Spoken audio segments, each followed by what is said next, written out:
ഭൂലോക വൈകുണ്ഠമെന്നറിയപ്പെടുന്ന ഗുരുവായൂരിലെ പ്രധാന ആഘോഷമായ ഗുരുവായൂർ ഏകാദശി ദിനത്തിൽ വ്രതമെടുക്കുന്നവരും ഇനി വ്രതമെടുത്തില്ലെങ്കിൽ പോലും ഈ രണ്ടു കാര്യങ്ങൾ ചെയ്യുകയാണെങ്കിൽ കൂടുതൽ ഗുണഫലങ്ങൾ ലഭിക്കുന്നു.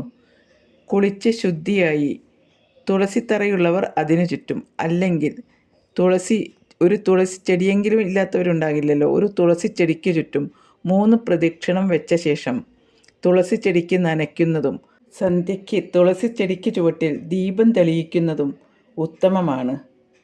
അതുപോലെ തന്നെ കഴിയുമെങ്കിൽ പാവപ്പെട്ടവർക്ക് അന്നേ ദിവസം അന്നദാനം നടത്തുന്നതും ഏറെ ഗുണകരമാണ്.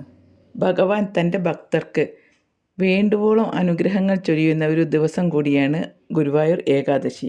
ഇന്നേ ദിവസം ഭക്തിപൂർവ്വം വിശ്വാസപൂർവ്വം വ്രതമനുഷ്ഠിക്കുന്നവർക്ക് 7 ജന്മങ്ങളിലെ പാപങ്ങൾ നശിക്കുമെന്നാണ്